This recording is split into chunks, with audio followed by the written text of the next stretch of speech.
I live in a small rural community in the eastern United States. It's a nice little town, actually. Because of my work in the medical field, I've met some interesting folks. I'm also familiar with law enforcement and emergency personnel. Small-time life is not as dull and uneventful as people seem to think it is, especially since everybody knows somebody who knows somebody else. I actually have quite a lot of stories to share, but since this one just happened, I guess I'll start here. Because this is very recent and the investigation is still ongoing, I have to be vague with some details, but I feel like I needed to tell someone. I'm single and live alone. Due to a stalker, I've moved twice now, but that's a story for another time. It is relevant to this story, however, for multiple reasons. The first reason being that I have a dog for the sake of protection, as well as motion sensors and outdoor security cameras. The second reason being the location of my home, which is literally right down the street from the fire department. I can even see it from my living room window, and it's only a couple of blocks from the police station as well. However, next to the fire department is the road department. This is basically a parking lot where they park their road equipment and empty garbage trucks at night and on the weekends. Oddly enough, this one does not have a security camera. Small town life, I suppose. My house sits on a hill with a good view of that side street, due to the incline and the large trees in the front yard, as well as the half cornfield on the property next to me. Most people on the street below wouldn't notice me in the backyard unless they were actively looking. However, I could see the street very clearly. This incident happened Saturday evening. The county was holding its annual Independence Day spiel with a community barbecue, music, fireworks. I didn't attend because it's just not my sort of thing. Plus, I have a dog and the sound of fireworks could be very traumatizing for them. Before the big show, I took the dog out to relieve herself in the backyard. There was still at least an hour of daylight left, but the entire neighborhood was pretty quiet. It seemed most everyone was at the fairgrounds or various other holiday events. So when an unfamiliar large white pickup truck drove slowly down the street, I immediately noticed. It must have turned around at the end of the street because I saw it again, moving in the opposite direction only about 20 seconds later. This time, it turned into the parking lot of the road department. Now, people have been known to toss things into the empty garbage trucks, usually at night to avoid getting caught, because they don't want to or are unable to make the trip to the landfill themselves. Usually it's the standard stuff like furniture or broken down equipment, but I didn't see any of those things in the back of this truck. The driver was a somewhat stocky guy of average height. He took 3 large black trash bags from the bed of his truck and tossed them one by one into the hopper of the garbage truck. Then he left. I swear I'm not one of those meddling rear window types who always thinks activity is suspicious and that their neighbors are up to no good. But something about this situation just didn't sit right with me. Normally, when I see people tossing their garbage into the trucks and leaving, I don't bother reporting it because it's relatively harmless. But this time, I just had a gut feeling, so I called the police right away. If anything, they could get the guy for illegally dumping trash from a barbecue or whatever. While I was on the phone with dispatch, I put my dog inside to cut down on distractions, while the officers went to investigate.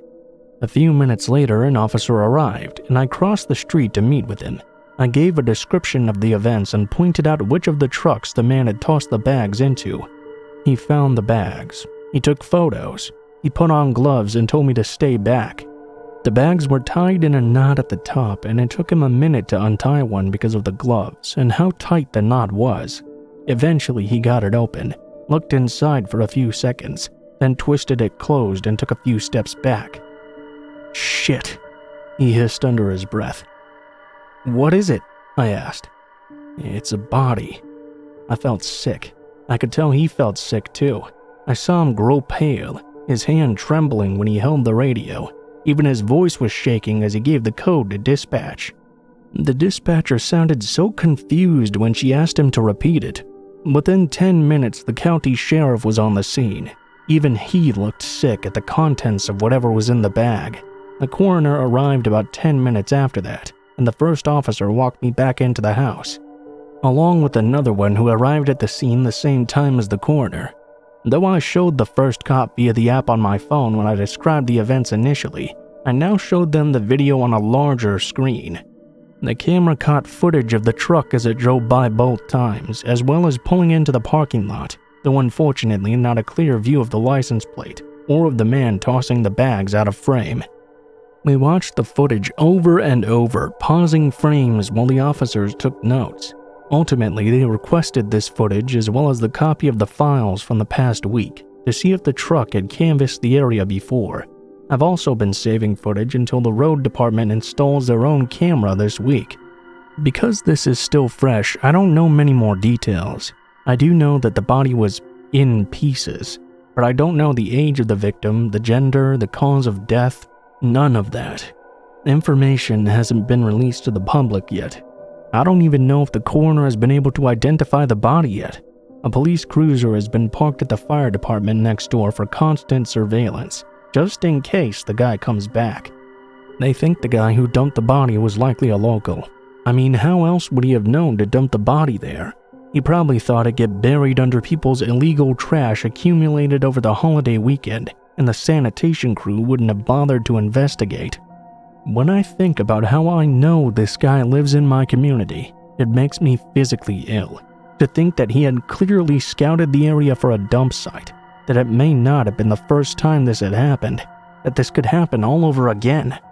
If I hadn't called it in, if I hadn't been in the backyard at that exact moment, or if I had ignored that gut feeling, that victim would have never been found, and may never have found potential justice. Their loved ones may have never had closure. In fact, there's still a possibility it just might happen again to another poor soul. I hope it's not me. I think now's a good time to move again. I mean, third time's the charm, right?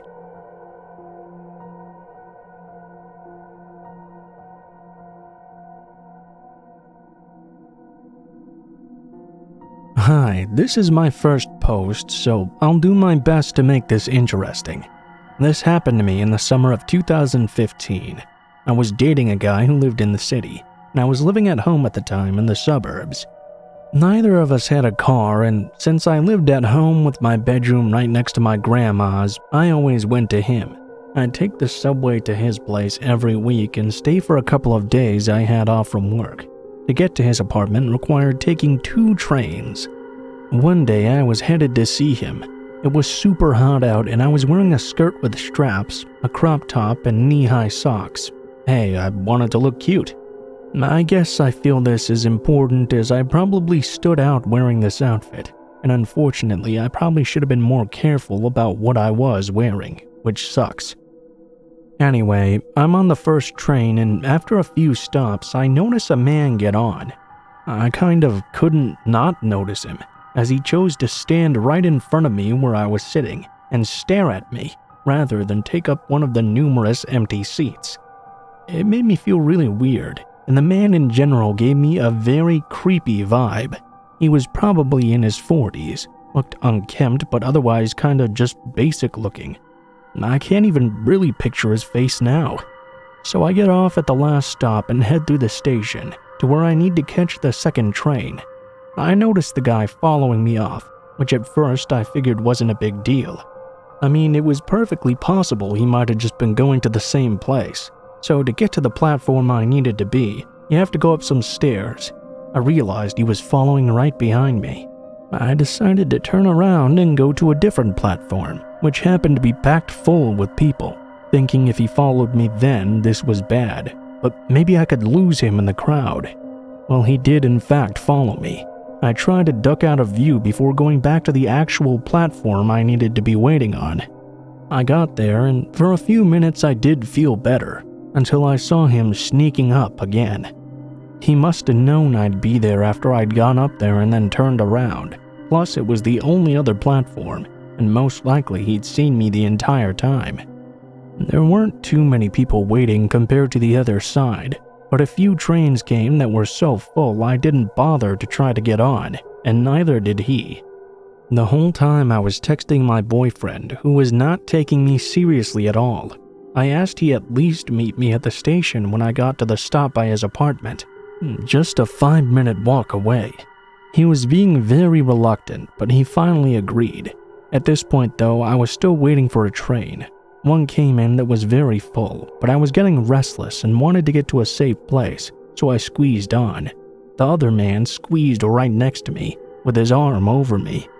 In that split second, I decided that even with all these people around, I was not safe. So right before the doors closed, I hopped out. The train left with the guy still on it, staring at me out the window as it pulled away. I waited for a few more trains to come and go, worried the guy would be waiting for me at the next stop or something. I got on a train finally, paying attention to everyone who got on at each stop. He never did though, and I made it to my final destination, greeted by my boyfriend who seemed very put out by having to walk over. He is now an ex-boyfriend and was generally just kinda shitty. I'm really proud of myself for getting off that train at the last second. I don't know how much danger I was in, but I know that that man was following me, and it definitely wasn't for any wholesome reason. Despite being in public as well, I feel like if he had tried anything, no one would have done shit, and I'm very small and not a strong person either.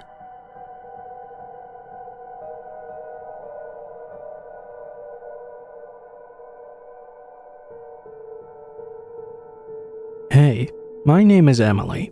I'm 23 and I live in Kentucky. So in the summer of 2018, I was sort of in between gigs to pay for college, so I decided to work in a gym. I live in a small city, and for context, the gym was in the middle of nowhere near only an abandoned retirement home and a gas station, plus a few miles from a Target and a CVS. Kinda sketch, but pretty modern and safe. In the gym, there's a front desk with a narrow hallway. First floor for men's dressing rooms, treadmills, weights. The third floor is women's dressing rooms, plus pretty much everything else. One night, me and my 17-year-old colleague were the only ones left there to close, and there was a bunch of people still working out. We make our announcement about closing in 20 minutes and people start to leave. There's this one guy on a treadmill with headphones in, so I tapped on his shoulder to tell him we were closing soon. He smiled and nodded and asked what my name was. I told him my name and smiled back. His face suddenly falls and he tells me, "Well, Emily, if you don't blow me right now, I'm not going anywhere, so fuck off, you little cunt." I was in shock but decided to let him do his thing until we closed, because I was too scared to say anything else. I went to go clean the machines with my colleague and tell him what happened. He suggested we call our supervisor. I did. She told me to just keep the gym open until he left, because he probably won't stay for long, and we'll get paid overtime either way. We do our thing, and as expected, everyone except him leaves. About the guy, well, he's a 6'4" broad man, black sweatsuit, and honestly not very clean cut. He strongly smelled like alcohol, and didn't seem like someone who took care of themselves. Me and this 5'3" high schooler were scared already. After about 40 minutes, my coworker is cleaning out the dressing rooms and I'm at the front desk when I hear him stomping down the stairs.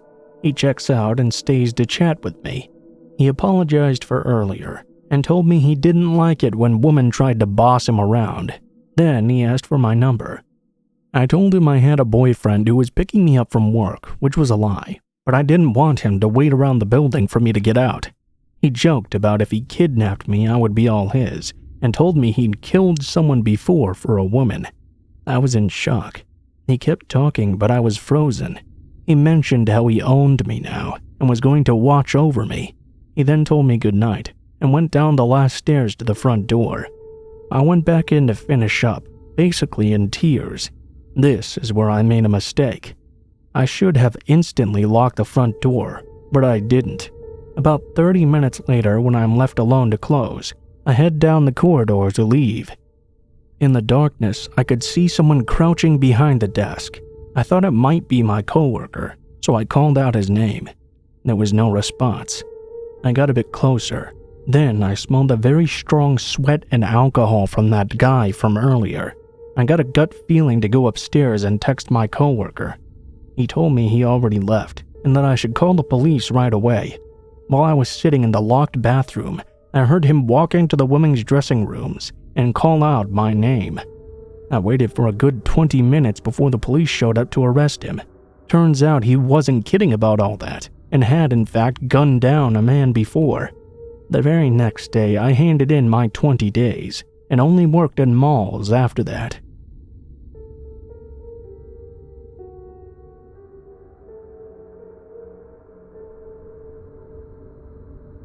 I bought a house recently, and had a surprise guest.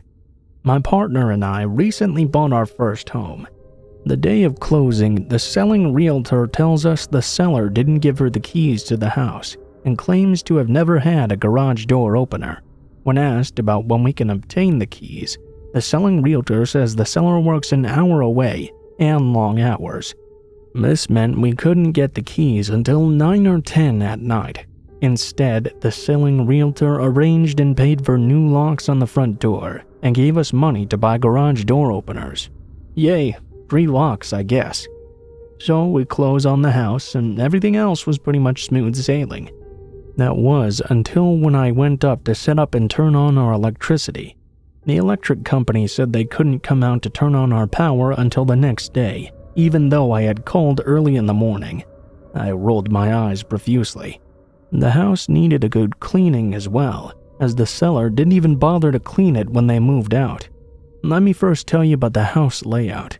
When you walk through the front door, it opens to the living area with the kitchen to the left. A nice big open concept. Part of the kitchen is hidden from the front door due to the stairs leading to the basement, so you can't see the oven or the fridge. The neighborhood is one of the safest ones in my area. I had to use the front door to move things in, since the locks were installed before I came by, so I didn't bother locking the door. Since I didn't have electricity yet, I decided to start by cleaning the fridge.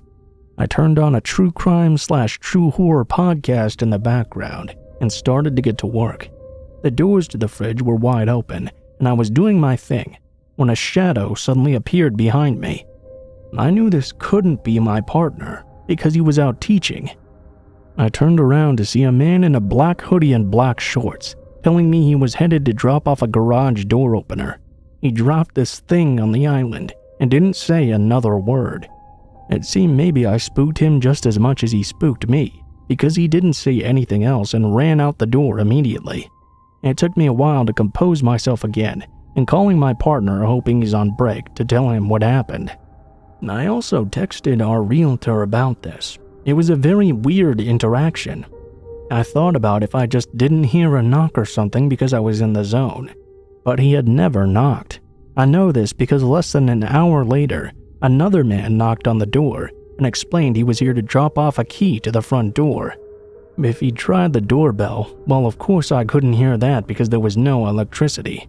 We're still doing work in the house before we officially move in, but I'm now ultra spooked being in the house alone.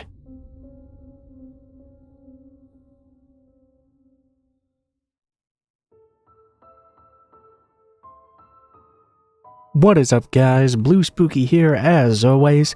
Thank you guys so much for watching, especially if you made it this far to the end of the video. If you guys enjoyed the content of this video, please be sure to like, share, comment, and subscribe if you feel so inclined. If you do decide you like my content enough to subscribe, please be sure to hit the bell button right next to the subscribe button and turn notifications to all so you can be notified of every video I post in the future.